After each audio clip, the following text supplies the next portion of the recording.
Rajasthan royal versus Mumbai Indians.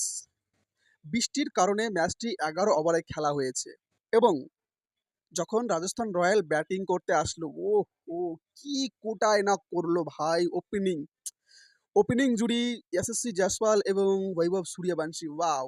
প্রথম over থেকে এবং প্রথম বল থেকে বৈভব সূর্যবংশী জাসপ্রীত বুমরার প্রথম বলেই ৬, তারপরে সিঙ্গেল, তারপরে আবার সিঙ্গেল, তারপরে আবার ৬।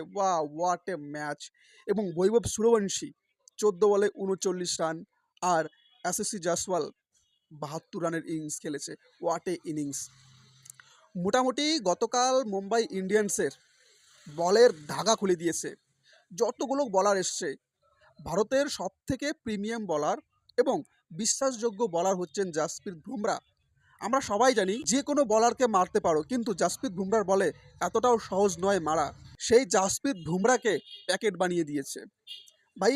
ম্যাচ শুরু হওয়ার আগে বৈভব সূর্যবংশী ১৫ বছরের একটা ছেলে যেভাবে অন্যান্য দলের সঙ্গে পারফরমেন্স করেছে, এতে অডিয়েন্স বলছিল এটাই যে মুম্বাইয়ের বিপক্ষে বৈভব সূর্যবংশী কেমন খেলবে সেটাই হচ্ছে দেখার বিষয়।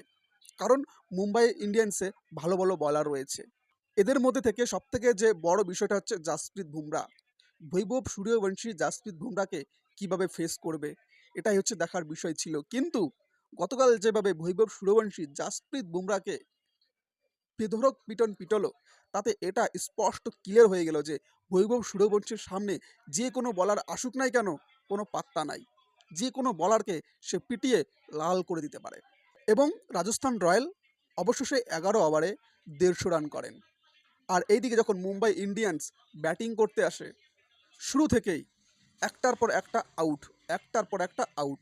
রিকিনটন, রোহিত শর্মা আর সূর্যবাবু ওনাকে তো কালে ধরেছে। উনি না ওয়ার্ল্ড কাপে পারফরমেন্স করতে পেরেছে, উনি না আইপিএলও পারফরমেন্স করতে পারছে। ওনার এখন রিটায়ারমেন্ট নেওয়ার সময় চলে এসছে এবং সূর্যকুমার যাদবের ক্রেজও অনেক কমে গিয়েছে।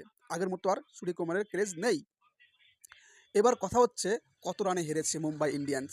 So guys, Mumbai Indians total ২৩ রানে হেরেছে ম্যাচটি এবং রাজস্থান রয়্যাল পরপর ৩টি ম্যাচ জিতে পয়েন্ট টেবিলে সবার উঁচুতে।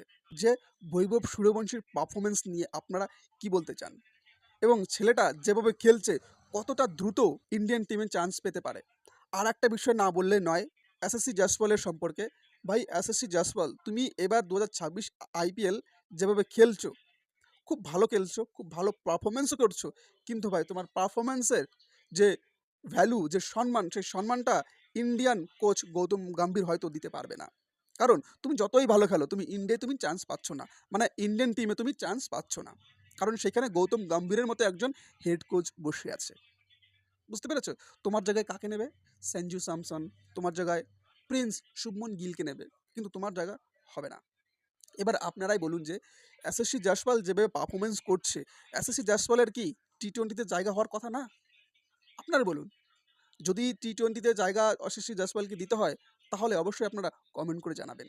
আর গৌতম গম্ভীর সাহেব একটু ভালো মতো নজর দেন যে এসএসসি জয়সওয়াল কেমন খেলছে, এবং আগামীতে এসএসসি জয়সওয়ালকে টি-20তে জায়গা দেওয়ার ব্যবস্থা করো।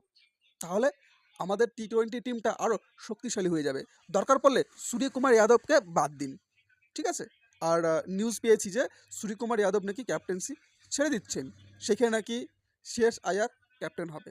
সে যেই হোক না কেন, এসএসসি জয়সওয়ালকে টি-20 ইন্টারন্যাশনালে নেওয়ার ব্যবস্থা করো। আর ভিডিওটি ভালো লাগলে অবশ্যই কমেন্ট করে যাবেন।